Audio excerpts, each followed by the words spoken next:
20 жыл Қазақстан үшін қандай болды?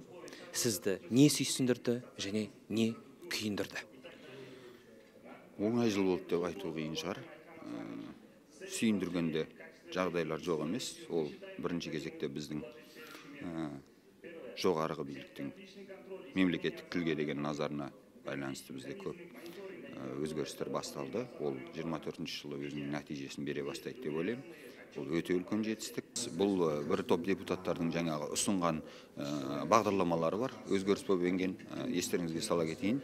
Алдағы жылдан бастап барлық министрлер мен олардың бірінші орынбасарлары, барлық әкімдер мен олардың бірінші орынбасарлары, және де бірқатар өзінің арнайы тізімі бар мемлекеттік қызметкерлер мемлекеттік тілде сөйлеуге, мемлекеттік тілді білуге міндетті болады. Бұл қандай заң? Бұл біздің Қазбек Исалардың үкіметке ұсынған бағдарламасы. Сол бағдарлама өзінің нәтижесін береді деп ойлаймын. Сонымен қатар үлкен үміт берген бұл активтерді елге қайтару бойынша заңның қабылдануы, және де бірқатар бұрынғы жүйенің шегелеп кеттік деп ойлаған заңдарының күшін жоюы, оның барлығы көңілге қонымды жағдай. Енді күйіндіретін жағдай да аз емес. Әрине биылғы жылы экономикалық жағынан бізге үлкен ауыр салмақ түсті. Ол бірінші кезекте халықтың тұрмыс тіршілігіне қиыншылық әкелді. Әлі де бірнеше шұғыл шешімін табу керек мәселелер әлі шешімін тапқан жоқ. Және де биылғы басталған қыстың нәтижесі қалай болатынын да бір Құдай біледі. Жаппай қымбатшылық 2023 жылға осындай көп мәселелер кішкене көңілді құлақ естіп адамды әлі де күйіндіреді. Ең негізгісі мынау капиталды қайтару жөніндегі заң. Өйткені біз сол заңның өзі инициаторлардың біріміз. Екінші, қоғамдық бақылау туралы заң қабылдаған кезде біз расында да қуандық. Өйткені осы заңдар біздің еліміздегі мемлекеттің жұмысына қоғамның бақылау институттарын күшейтеді. Ал енді әттеген айларда бар. Ол мысалы үшін осы бюджет процесі кезінде кейбір өңірлердің өзекті проблемалары енбей қалды. Бірақ оны біз келесі этаптарда ары қарай жүзеге асыратын боламыз. Мысалы үшін аймақтардағы плотиналар, қазір плотиналардың жағдайы өте күрделі. Кейбір плотиналар құлап қалуы ықтимал. Сондықтан бұл техногенді катастрофа қалып келеді. Сондықтан бұл мәселелерді нақты шешу керек. Бірақ осы мәселе бойынша біз қазір өкіметпен жұмыс істеп жатырмыз. Өрт болды, одан кейін мынау суық аймақтарда апат болды. Мысалға, қазірде сол қысқы уақытта соның несін көріп жатырмыз. Әрине, осы тараптан бір есте қаларлық деп айтуға болады. Енді сүйсіндірді дейтіндей, мен бір эмоционалды адам емеспін. Кез келген нәрсеге жаңағындай салқынғанды дейді ғой, солай қараймын және де қабылдаймын. Бірақ 2023-те өзімнің саламда мынау экономикалық тұрғыдан айтатын болсақ, өткен жылғы 2022-нің инфляциясын білесіздер 21%-ке жуықтап қалған еді. Биыл 10%-ның деңгейінде. Ол да болсын, жаңағы экономикаға оң әсерін тигізеді. Президенттің бастамасымен парламентке келген өзіміз жұмыс тобында болған ұлттық қор балаларға жобасы. Осы 2024 жылдан бастап бізде білесіздер, әр баланың жасына қарамай 18 жасқа дейінгі балаларға ұлттық қордың инвестициялық табысының жартысынан ақшасы жыл сайын түсіп отырады. Енді ол да бір біздің ел үшін жақсы бір жаңалық деп ойлаймын. Одан кейін лудомания заңы келе жатыр. Келесі жылдан бастап шектеулер, енді қазір жайылып кетті ғой, соның аясын шектеу керек. Бірақ мынандай да мәселе бар. Мысалға, вейп мәселесіне келген кезде жұмыс тобында денсаулыққа қатысты кәдімгі не болды? Талас тартыс болды. Енді ол камераға түскен жоқ, тіпті оны әлеуметтік желіге шығартуға да болған жоқ. Енді ол жерде этика, эстетика деген нәрселер бар ғой, білесіздер. Тіпті сол кезде боқтасуға дейін барды да, мысалға. Сондықтан бұл мынандай ғой, халықтың көретіні, болмаса адамдардың көретіні бір жақ, көрмей жатқаны тағы да бар да, мысалы. Сондықтан мен үнемі айтам, қандай заң жобасы болмасын, ол халық үшін жасалады айналып келгенде.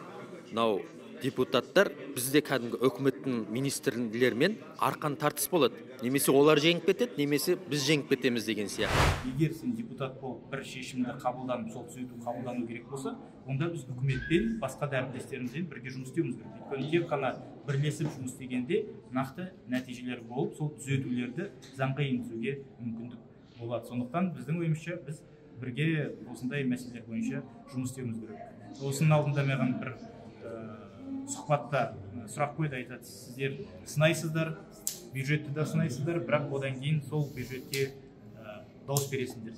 Мен айтамын, оны былай түсіну керек. Мысалы, егер сен отбасы құрған әйелің болса, сен ол мәселені түсінесің. Mesela сен отбасы құрғаннан кейін сен нені білесің? Сен білесің, сен жалғыз өзің шешім қабылдай алмайсың. Сен шешім қабылдау үшін сендер бірлесіп шешім қабылдау керек. Сендер компромисс табуларың керек. Өйткені сенің айтқан 100% болмайды, жолдасының айтқан 100% болмайды.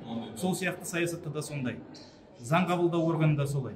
Тек қана мен мені айттым, 5 түзету бердім, 5-еуі де қабылдану керек. Қабылданбаса мен дауыс бермеймін деген бұл саясаткерге тән қасиет емес деп мен өзім сайлаймын. Өйткені ол мүмкіндік саясат деген. Сен 5 түзетудің 3-еуін өткізсең, ол да үлкен жеңіс. Сондықтан мәселе тек қана қабылдамай бір сондай сынау мәселесімен ғана айналыспаймыз. Мәселе сенің тиімділігін. Оған қоса біздің өзіміздің бастамасымен дайындалған заң жобасы бұл әйелдердің құқықтарын қорғау, жалпы зорлық зомбылық мәселесі, жалпы балалардың құқығын қорғау туралы заң жобасын онда да біз дайындадық. Ол заң жобаны бұған байланысты қосымша тағы да бізде мәдениет саласын дамыту, мынау қазақ тілді баспаларды шығару, оларды қолдау бойынша біз арнайы тағы да бір заң жобасын дайындадық. Олда да қазір үкіметте қарастырылып жатыр. Бұған қоса еңбек қауіпсіздігі бойынша қазіргі уақытта еңбек қауіпсіздігін қамтамасыз етпесең, кейбір өте сондай үлкен проблемалар бойынша тек қана ескертпей аласың. Штраф та жоқ, айыппұл да жоқ. Сондықтан біз тиісті түзетулер дайындап, заң жобасында дайындап, міне осы бағытта да мысалы біз тиісті жұмысты жүргізіп жатырмыз. Денсаулық сақтау саласы бойынша да бізде қазір өте маңызды заң жобасы қоржынымызда бар. Оғанда да өте маңызды түзетулерді бердік. Соның ішінде мысалы біздің Аманат партиясының бағдарламасында болған маңызды мәселе ол осы ауылда, шалғайдағы ауылдарға баратын дәрігерлерге бір мезгіл көтерме ақы беру. Ол мысалы 100 минималды жалақының есебінде. Осы түзетуді бердік, қазір үкімет осы түзетуді қабылдады. Ол ауылдыға жетіспейтін мамандармен қамтамасыз ету мәселесіне қатысты. Бюджет қабылдаудың уақытында біз мысалы қандай түзету бердік? Біздің берген түзетуіміз жоғары оқу орындарында жұмыс істейтін ұстаздардың жалақысын көбейту үшін біз қосымша 25 миллиард теңгені бөлгізу бойынша ұсыныс түзету беріп, ол түзету қабылданды, яғни 1 қаңтардан бастап жоғары оқу орындарының қызметкерлері осы депутаттардың біздің комитеттің істеген жұмысының нәтижесінде олар жалақысына үстемақы алды. Бойынша мен үш мәселені ауызға алар едім. Біріншіден бұл парламенттік сайлау жүйесіндегі жүзеге асырып жатқан өзгерістерді 29 депутаттың бір мандатты сайлау негізінде сайланғанын бұл жаңа сенің қозғалғанның белгісі. Бұл жақсылықтың нышаны. Егер дәл осы жүйені біз қажеттігін және біз осы жүйенің зәрулігін дәлелдей алатын болсақ, онда бұл қазір пилоттық режим ретінде жүзеге асырып жатыр деп мөлшерлейікші.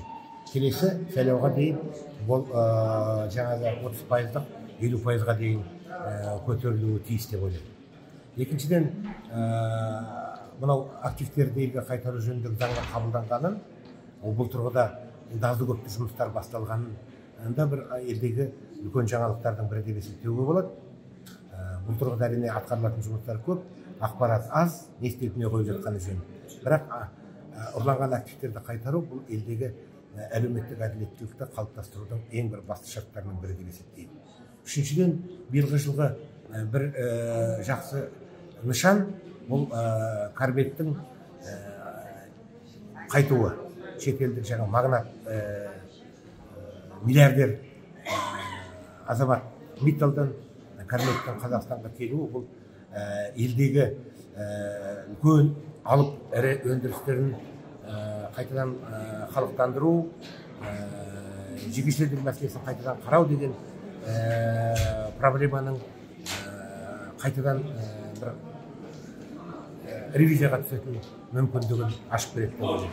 Әрине 23 жыл бізде Қазақстан үшін енді жақсы да жыл деп айта алмаймын, жаман да жыл деп айта алмаймын. Әйтеуір өзінің бір жақсы нәтижелер де болды, теріс несі нелер салдар да болды. Мысалы айталық экология саласына мынау 23 жыл енді мынау Ақбөкендерден бастап мынау Жамбыл облысында судың тапшылығы, Алматы қаласында, Астана қаласында судың тапшылығы, Каспийдегі орын алған жағдайлар, мынау трансшекаралық сулармен келіссөздің жоқтығы, оның нәтижесінде біраз халықтың ауыз сусыз қалғаны қатты күйіндіреді. Өкінішке орай үкіметіміз ешқандай сабақ алмаған. Өткен мынандай нелерден ешқандай сабақ алмаған. Сондықтан да әрине жаңағы сынымызды енді қабылдап жатқан сияқты, бірақ та іс жүзінде сынды қабылдап сәйкес қорытынды шығарып жатқан үкіметті көрген жоқпын. Жақын арада енді бұдан бір қорытынды шықпаса, үзілді кесілді біздің позициямыз бұл үкіметті ауыстыруымыз керекпіз. Мен өзім жеке позициям.